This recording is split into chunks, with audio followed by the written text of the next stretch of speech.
Hello, and welcome to the 2020 Alumni Award Ceremony, the Best of Illinois Wesleyan. I am Rosetta Clay, Assistant Vice President of Engagement. I am delighted to welcome all of you to this virtual celebration of our deserving alumni and members of the Titan community who have shown a commitment to excellence. 2020 has been a year of challenges, adjustments, and life-altering experiences. And with all that we've had to face, I believe there is opportunity and hope in what the future holds. The life's work of our alumni are the embodiment of seizing opportunities and hope for their personal and professional future, as well as the lives of those they have impacted. As we continue with the tradition of honoring and presenting Alumni Awards recipients in an albeit non-traditional manner this year, I would ask everyone to reflect on what we've known and experienced while considering new paradigms for developing ways in which to evolve. As individuals and as a community, let's not rest on laurels, but focus on transformative excellence for the future. As a community, we gather to honor the achievements and accomplishments of our Titan alumni who have done just that. They've sought out new ways in which they can have an impact professionally while using their platform to contribute to causes important to them. We will also acknowledge Titan faculty and staff who are dedicated to their respective work and also to the support of our students as they matriculate in achieving their goal of becoming a graduate of Illinois Wesleyan. I want to acknowledge our dedicated Alumni Association Board of Directors who work in partnership with us to execute various alumni engagement programs. Thank you all for your support. This year, our classes ending in 0 and 5 are celebrating their reunions. I want to recognize the alumni volunteers who are class reunion chairs. These individuals face the challenge in creating a unique reunion experience for their classmates. Not only have they assisted in our virtual activities this week, they remain committed to hosting an in-person gathering next year. Thank you for your loyalty, and we appreciate that Titan spirit and rallying your classmates to participate and give in support of your respective reunion goals. Those class reunion chairs are 50th, Bill DeVore and Kathy Larry Luton, 45th, Paula Rebley, Elmer, Debbie Burt Frazier and Wendy Williams, 40th, Bruce Cather, Tom Lawrence and Tawny Sherman, 35th, Don Mazurk, 25th, Jennifer Gooch Keeney, 20th, Sharon Chung, 15th, Stephanie Travers, 10th, Alessandra Ladd, 5th, Doug Burrichter, Brexton Isaacs, and Blair Wright. 0 year 2020 graduates, Shireen Hussan. Whether you are celebrating 0 or 50 years plus, we are grateful for your participation and your reunion giving. This year, we acknowledge the class reunion leaders as of September 8th, 2020. Final awards will be given at the conclusion of your reunion year ending in December. Presently, the class of 1980, celebrating their 40th year, leads all classes in total dollars raised, and highest donor participation. Their current total is $114,866, with 20% of their classmates contributing.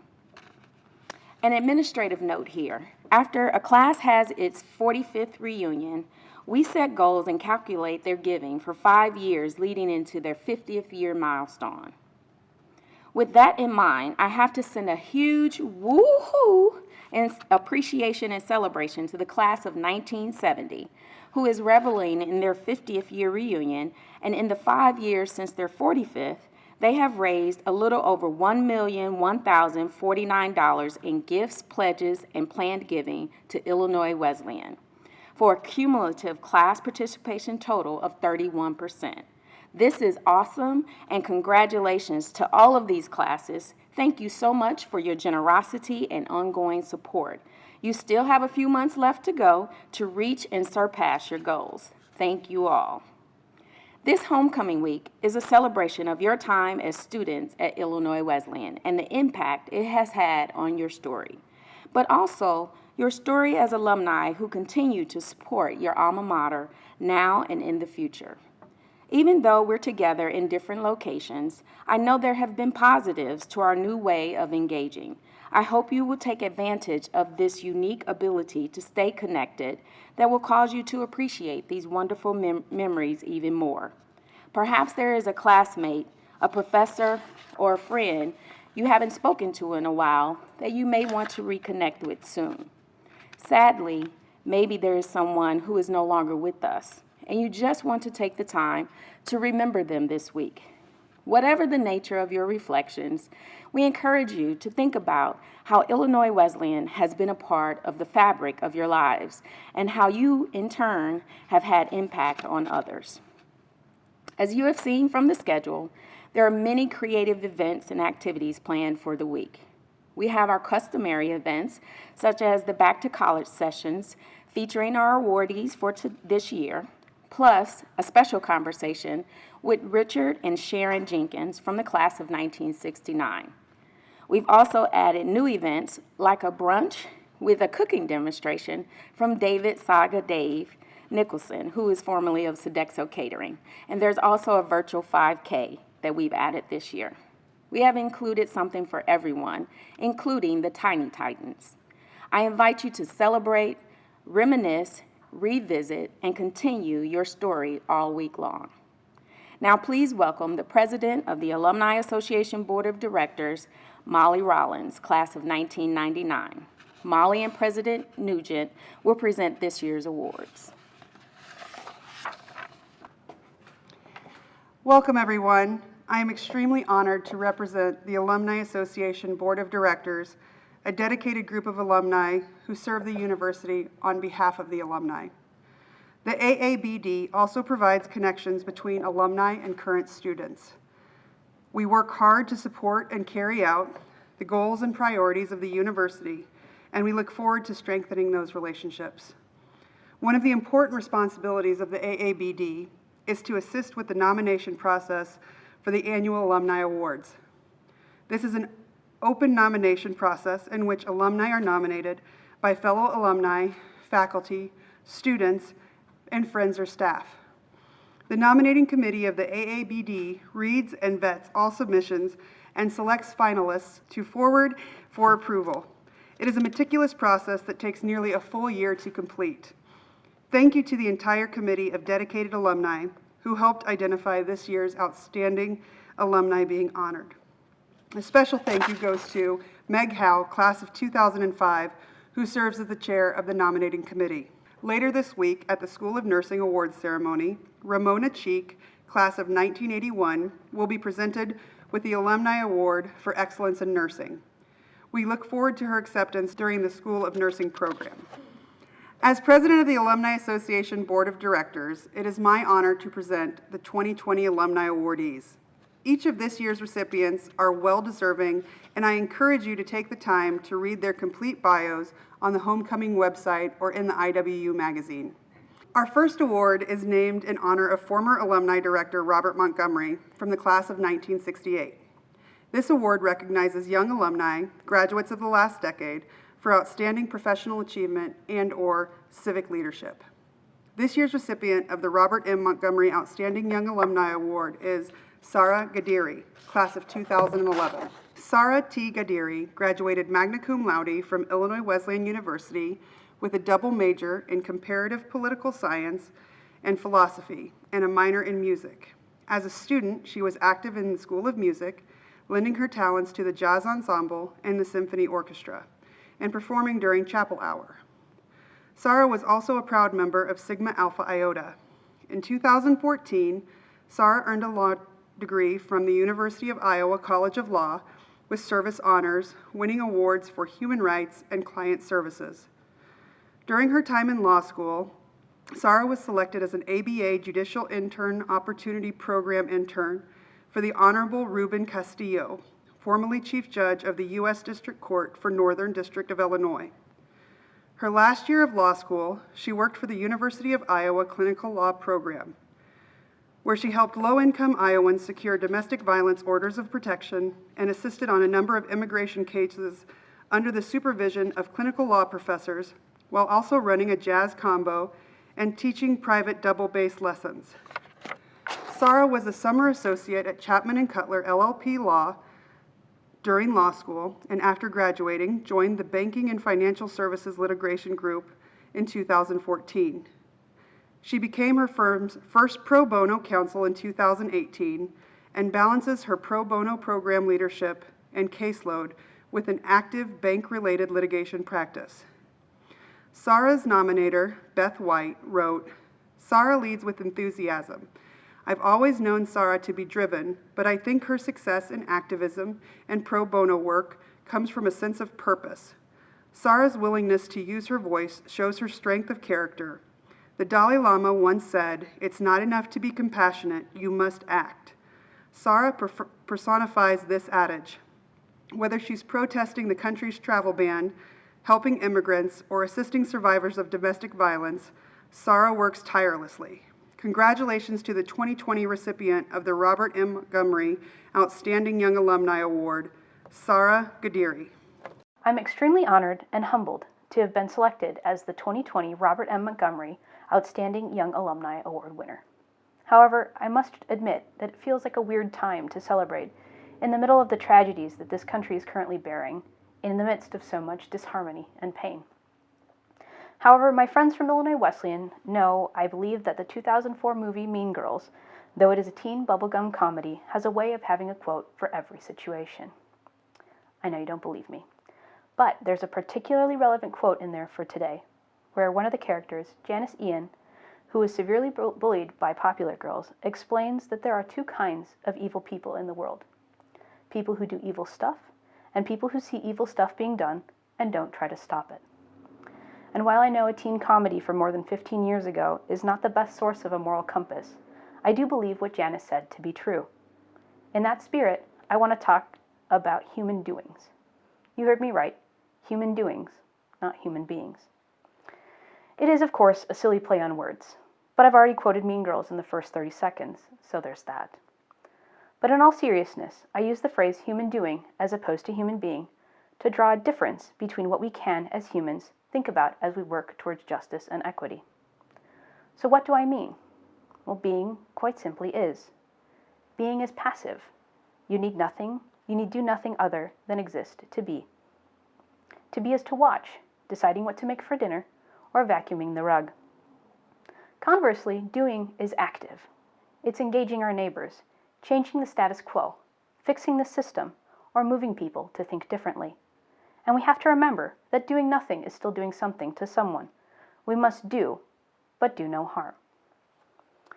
Before I go on, I want to make a note that these days, I know that just being can be difficult enough.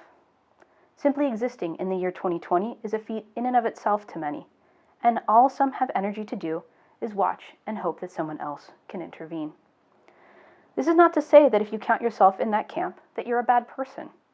Rather, one thing Janice didn't account for in her inflexible dichotomy is a global pandemic at the same time as a class war, at the same time as a climate disaster, at the same time as police murders and Black Lives Matter demonstrations to demand justice. So if you're too hurt and tired and beat down, I see you. But for those of you who can, I encourage you to think about doing, even if it sounds scary. With all that being said, I am incorrigibly a doer. I come from a family of doers. I love getting things done, and I love to solve problems, a trait all of my siblings share. My attraction to helping and problem solving is a big reason I became an attorney. However, my legal training only brought into greater relief the injustice inherent in the legal system I was taught to operate in. It was infuriating and frustrating. And of course, being a doer, I also saw the potential to help and make change. However, as a young lawyer, I was afraid I only knew enough to be dangerous, rather than helpful. But as I looked around and saw immigrants stymied by an overly complex system, an unnavigable criminal justice system, and thousands of people who could not afford counsel, I realized that not knowing how to do something isn't a reason not to try. There was just too much to fix and too many who need help. and I realized that doers attract other doers, and that there was no reason I couldn't figure out how to help if I had others to help me. And I should have known this already. Being a doer is not uncommon in the Wesleyan community. In fact, it seems like the university is a magnet for doers. Minor Myers, Jr. implored us to do not only well, but good. Every person I became friends with at Illinois Wesleyan is a doer and pitched in when I or other friends and classmates needed help. And they've continued to do. They've become doctors, counselors, teachers, lawyers, and environmental advocates, just to name a few, all actively doing in the ways that they can. More importantly, however, this doesn't seem to have changed one bit as time has gone on. When the fate of the School of Music became uncertain earlier this year, past and present Titans coalesced to stand up and advocate for something they loved and believed in. Thousands of letters, emails, and phone calls, including my own, poured in. These doers, which the school has long attracted, seem not to have lost their resolve. At IWU, a haven of doers, we apparently have been and just keep doing. It seems like I've been with doers all along the way since IWU too. Doers in law school, clinical law professors that supervised me in my last year of law school when I worked representing immigrants and survivors of domestic violence in the legal clinic, doers at my firm who've mentored me and helped me learn the skills I would need to help others, doers at the legal aid organizations I partner with who've helped me get projects off the ground and taught me substantive areas of the law that are outside my normal practice. The list goes on and on. But every step of the way, I had help. Gradually, I built a network of doers and helpers that allowed me to extend my reach, changing laws to help survivors of domestic violence, advocating for detained children who I've never met before the Ninth Circuit Court of Appeals, and filing claims against the government on behalf of families separated at the border.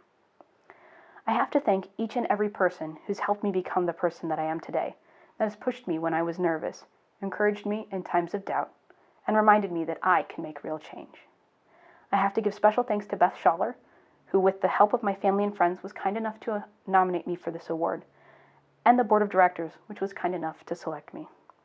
I also have to give special thanks to my husband, Drew, for being the most stalwart companion, champion, and supporter. So thank you everyone, and thank you to the Alumni Engagement Office for arranging everything in these unprecedented times. Being a doer can be scary, especially in the face of challenges that seem insurmountable. On more than one occasion, I've felt that all I was doing was chipping away at a boulder with a butter knife.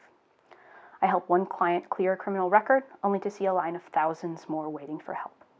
I've been able to help members of the international LGBT community, survivors of rape and violence, and persecuted ethnic minorities seek asylum in the U.S., only to watch attempt after attempt to hamstring future applicants. But progress is progress. I have helped build automation projects to increase access to justice, written comments against harmful proposed federal regulations, and joined coalitions of other attorneys to fight for racial equity. Every little bit helps, even if your effort is only at trying to understand a problem before you can solve it. So if you can, do. Be giving of what you have. Try to stop the evil stuff you see being done.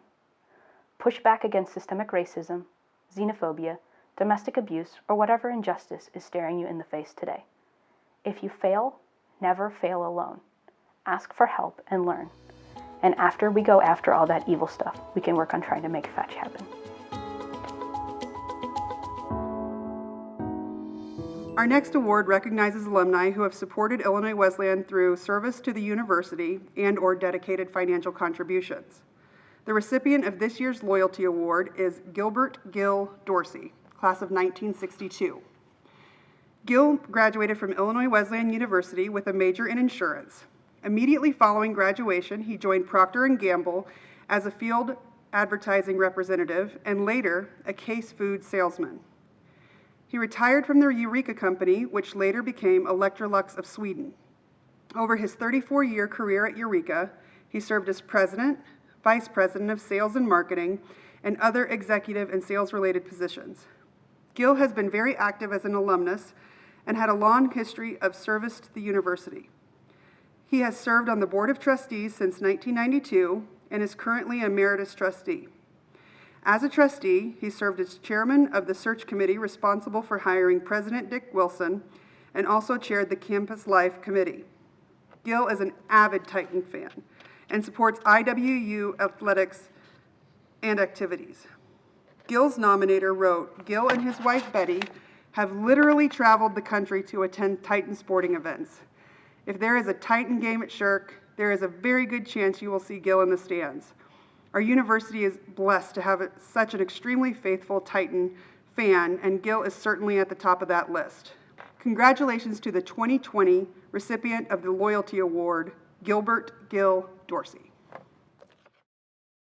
Thank you so much for this kind introduction and the honor of receiving the 2000-year Loyalty Award. It's certainly an honor, and I am very thankful. President Nugent, I'm thankful for your presentation and for Rosetta Clay and your involvement in getting this award for me, and Chris Murray for nominating me, and Matt Wing for the nice job that he did in putting together the magazine a couple months ago. When Rosetta called me and asked me if I would accept this award, I have to say I was stunned. I was just absolutely stunned. But nobody really would expect to get a Loyalty Award. I didn't know they handed out awards for this except for being at homecoming before and seeing some of these old people get up there and take that award. So being nominated, I said, why me? And then I thought about being in front of you at homecoming and about what I was going to say. And I thought, wow. I said, what is a Loyalty Award? It's devotion, it's being faithful. And I suppose all of this comes because you're thankful for something.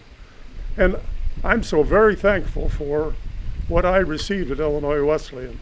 First of all, a great education, and because of the liberal arts format, I was able to continue to learn, and that's very important. I'm also very thankful for Wesleyan being a campus situation, a residential university. Campus life is so important, and it was important to me. I learned my independence there. I was away from home for the first time in my life that I can remember. I may have gone to camp or something for a few days, but for the most part, being away for a whole semester at a time and going back for Thanksgiving and Christmas was all there was. It was really important, and you learned so much by sprouting out and getting your wings. I was also thankful for the fact that Wesleyan is a Greek affiliated school. I was a member of a fraternity, and at that fraternity, I expanded my social life and learned a lot. And I learned a lot about business too. I was treasurer of my fraternity, and during that time, we were running a business. We owned the houses, we had meals, we had house mothers, we had cooks to pay, we had all the collections. It was like running a business, and I learned a lot from that experience by itself. The other thing I'm really thankful for was the Career Center, or better said then, maybe job placement, I think was what they called it. And Glenn Dodds was in charge then, and Glenn lived across the street from where Dodds Hall is right now. And Glenn was pretty much a one-man band. I think he might have had one assistant. And they lined up corporations to come in and interview, big corporations like Procter & Gamble. And Procter & Gamble is where I got my first job. And I was with Procter & Gamble for 3 years before I decided Procter & Gamble wasn't what I wanted. But I went on and did other things after that. So the other part of this is not only being thankful, but being engaged. And it was easy for me to be engaged because Minor Meyer called me early in the 90s and asked me to be a trustee. And now for the past 30 years, I've been a trustee or an emeritus trustee ever since. I also am very engaged with Titan athletics. I'm a real fan. I go out all the games that I can. I travel, watch them in Chicago, in Rock Island, even Salem, Virginia when they went there. So a little trip to watch the Titans was always fun for me and easy because I was a Bloomington resident. I could do it easily. I've also been engaged in another way, and that's been annual giving. And Jack Hornberger called me several years ago. He said, "Hey, schoolboy, it's time for you to start giving. You got a job now." And I've been giving ever since on an annual basis. Another, and probably the most engaging thing I did, was I got engaged to my wife. And she was a Wesleyan student, and a nursing student at that. So 54 years later, here we are, and she's still putting up with my enthusiasm for Illinois Wesleyan. So a bunch of thankfulness, a lot of Titan engagement, and all together, I guess that's loyalty. So thanks again who made this possible. Go Titans! The Distinguished Alumni Award is presented to alumni who have made distinguished contributions to society, have achieved professional distinction, or have demonstrated civic leadership. This year's recipient of the Distinguished Alumni Award is Dr. Raymond Pete Davis, class of 1980. Dr. Davis graduated from Illinois Wesleyan University with a triple major in physics, chemistry, and biology. Following graduation, Pete attended the University of Illinois College of Medicine, graduating in 1984, and completed his residency at St. Francis Medical Center. Dr. Davis is a practicing pediatrician in Rockford, Illinois, and is board certified in pediatrics with an additional certification in child abuse pediatrics. Since the early 1990s, Pete has treated children who are victims of physical or sexual abuse. Pete is a founding member of the Medical Evaluation Response Initiative Team, MERIT, which is also part of the Illinois College of Medicine. He is an associate professor in pediatrics at UIC Rockford, and he serves as medical director for 6 county advocacy centers in northern Illinois. Nationally, Dr. Davis is a member of the American Academy of Pediatrics Committee on Child Abuse and Neglect. Dr. Davis has developed a curriculum on physical and sexual abuse of children and mandated reporting, providing lectures on child abuse topics and seminars to the Department of Children and Family Services, detectives, and state's attorneys in 15 counties. Dr. Davis has received numerous awards, including Excellence in Child Welfare Award from the Winnebago County CASA, Court-Appointed Special Advocates for Children, Winnebago County and Illinois State's Medical Society Alliance Humanitarian Award, and the Rockford Chamber of Commerce 20 People You Should Know Award. One of his many nominators, Carl Teichman, said, "On a daily basis, he takes the scientific and critical thinking skills he learned on campus and turned them towards addressing a profound need in his community. He lives out our mission statement of social justice and civic engagement by helping to address this national issue." Congratulations to the 2020 recipient of the Distinguished Alumni Award, Dr. Raymond Pete Davis, class of 1980.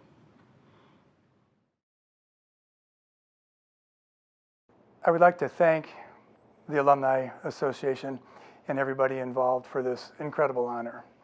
I'm still not really sure, as Rosetta Clay can attest to, why I'm standing here accepting this, except there was evidently a lot of people that felt this was something that was appropriate for me. And I want to thank all of them, starting with the president of the Alumni Association, the chair, Molly, as well as then Meg Howe, the chair of the nominations committee. I appreciate it greatly. It means a great deal to me. And then especially thanks to all of my comrades in arms from my days at Wesleyan who so graciously nominated me for this award, as well as then all those who I work with and close colleagues and associates who have supported me or supported this nomination. In particular, I have to say thanks to TJ Roberts, Dave Lawrence, Carl Teichman, Phil Nicolosi, my comrades in arms and co-conspirators when I was at Wesleyan for those 4 years. Wonderful people, and I'm still in contact with all of them. And I can't thank them enough for making this nomination. I would be remiss if I didn't, probably most of all, thank my wife, Joanne. When I started the child abuse program, actually when I kind of got pushed into the child abuse program back in 2008, I ended up having to give up my day off, my only day off during the week, and my Wednesday afternoon off to help run this program. And that's a big sacrifice when you take away from family. But my wife, having been a mentor of mine, having been a pediatrician, could understand my desire to do this, and it gave me her blessing. So I really have to thank Joanne as well. It was wonderful at Wesleyan. I tell you, that university was so unique at that time, and from what I understand, still very unique from patients that I've had that have attended Wesleyan. Many can say they wouldn't be here if it weren't for Wesleyan, but I can probably truly say that more than anybody else. From the time, if you read the nominations, from the time I was 6th grade on, I thought I was going to be a physician. I didn't know where or what kind of physician, but I knew I wanted medicine. And that didn't change until around my sophomore year at Wesleyan. When I got a real taste of what medicine was like, I was working in the hospital at that time, and all of a sudden, this profession that I looked at with rose-colored glasses, I found out has its ills as well. And that kind of crushed me, and I wasn't really sure if I wanted to pursue medicine. Especially since I found a new love. That's when I decided to pick up my 3rd major in physics, and I met Dr. Gary Kessler. I'll tell you, it's incredible that you can go to a university of such stature and have PhDs and professors and associate professors teach you when there's only 1 or 2 of you in the class, sometimes in their own office, which is where I spent most of my senior year in Dr. Gary Kessler's office. But I remember when it came time to choose medicine or maybe graduate work in biophysics, I had a meeting with him. I scheduled a meeting with him, and I remember him saying, you know, Ray, you always loved medicine, you wanted medicine, there's been a change, but do you really know medicine? Do you really feel you know medicine to make that decision? And I realized he was right. I didn't know medicine at that time. So I pursued medicine. And after 2 years of basic science and a repeat of what I'd learned in Wesleyan already, I was still not sure if medicine was for me. And it's amazing that you could pick up the phone, call a prior mentor, a prior teacher, professor that you worked with 2 years earlier and ask for advice. And he's still willing to sit down and talk with you. And so I talked with him again, and he said, how much do you know about clinical medicine? You've done the basic sciences, but that's a repeat of Wesleyan. And I said again, we really haven't gotten into the hospitals. My exposure was very little. That's kind of the way medical education was run then. And he said, you should do clerkships first. If at this time next year you still want my letter of recommendation for graduate school, give me a call. And so I started on my 3rd year clerkships. I hit pediatrics, and I fell in love with medicine all over. And that's what really got me to where I am here today. It was just a series of fortuitous events that occurred that kept me in medicine and gave me the opportunity to find pediatrics. So I really have to thank Wesleyan and all its support. I think back to the professors we had that always had an open door policy. All of them in biology, J.R. Hippensteel, Dr. Day. I think back to Forrest Frank in chemistry. And I even had a class, there were 2 of us in the PChem class being taught by the dean at that time, Dr. Wendell Hess. You don't find that too many other places. I've been very proud of Wesleyan. I'm very, very thankful for this award. It means so much to me because of the great pride I've had in them. There isn't a year that goes by that I don't dig out the magazines to look at the best colleges in the U.S. for whatever purposes, and always find Wesleyan ranked up there at the top. It gives me reassurance when I'm talking to the juniors and senior high school students that are patients of mine, and I ask about their future and what they want to do and where they want to go. And I often make recommendations for Wesleyan. And I tell them that, you know, the financial aid's there. It's an expensive school, but they do a great job. You will always have a great education. And I've kept in touch with a few of them. The most recent graduate, Kristen Dace, class of 17, was in the School of Nursing there. And although I've had to move her on, she aged out of my practice at 22 when she graduated. She still has called me a couple of times for some medical advice, which I have given. She's working in the neuro ICU up in University of Wisconsin-Madison. And I've talked to her. Her brother was my patient as well. Unfortunately, he went to that other university in Naperville, which we won't mention, but one of my competitors back when I was playing football. But anyway, she said, yeah, I asked her about her Wesleyan, if it was the right choice, if she felt that recommendation was good, and she said she absolutely loved her nursing at Wesleyan. It so prepared her for her neuro-intensive care program that she's working at W. She said she would strongly recommend that for absolutely everybody. And it's hearing things like that that make me very proud to have been associated with Wesleyan, to still be associated with Wesleyan. It's statements like that from patients of mine. I feel good that I didn't steer them wrong. And so I have to thank Wesleyan from the top down. And I know there's a lot of changes going on with the curriculum, and I was reading through that. Change is always hard. I've been through numerous changes myself with medicine, but most often it leads to better outcomes. And I'm sure that will be the case with Wesleyan, knowing the entire organization at Wesleyan. So again, I would like to thank the Alumni Association, the president, Molly, and the nomination committee and the chair, Meg Howe as well, for this really wonderful honor. I can't tell you how touched I am and how surprised I was when Rosetta Clay called me. Thank you very much.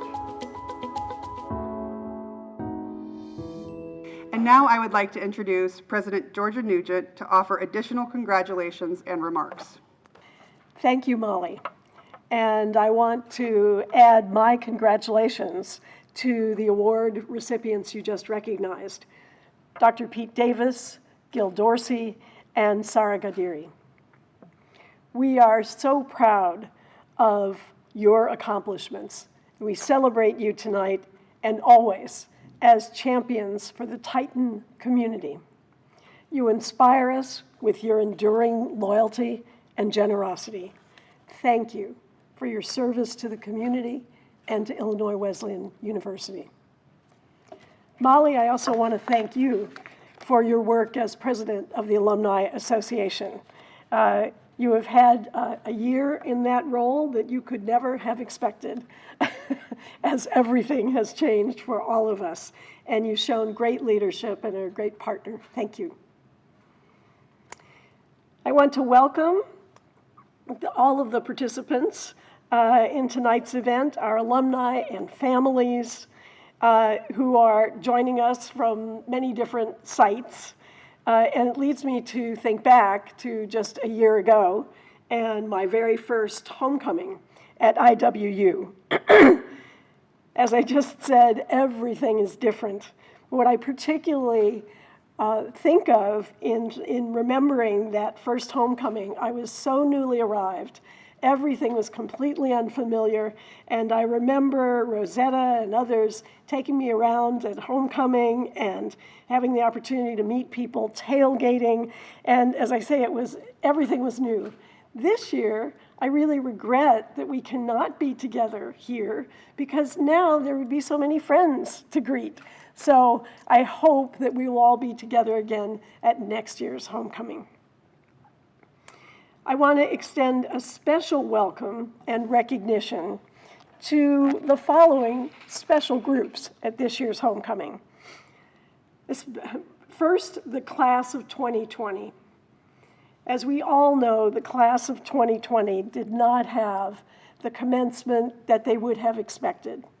What they did have was a fantastic and very successful virtual commencement, but still, it would be lovely if they could be here for their first homecoming.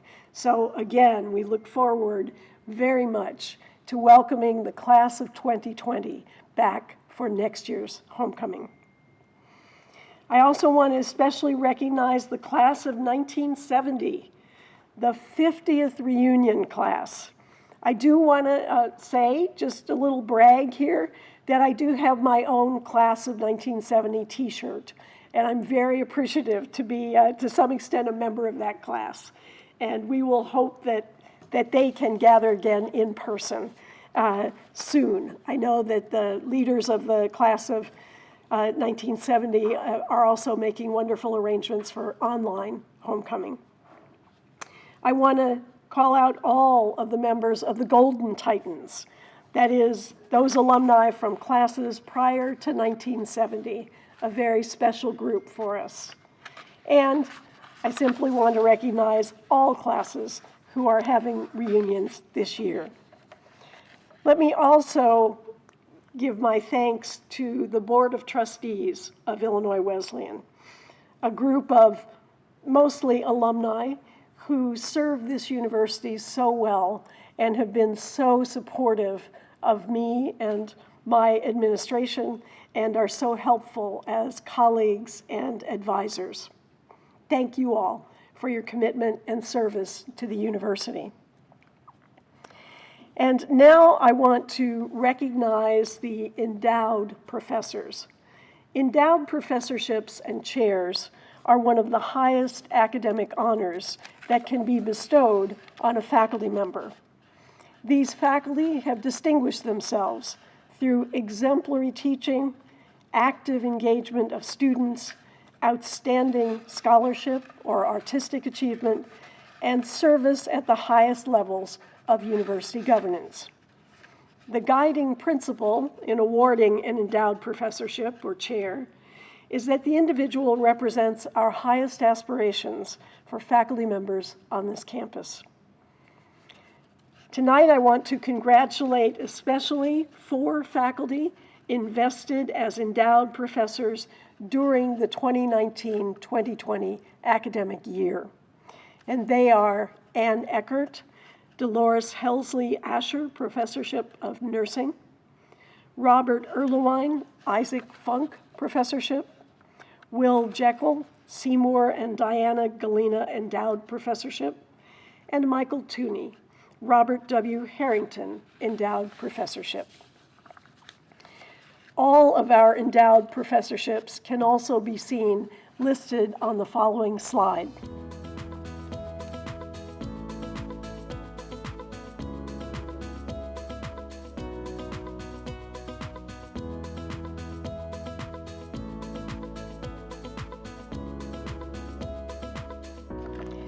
I also want to recognize additional campus awards that are given to faculty and staff. Alumni, we know, have fond memories of their favorite professors and others on this campus who made a difference in their lives. These next awards recognize professors and staff members, those who work so hard to make this a great place for our students.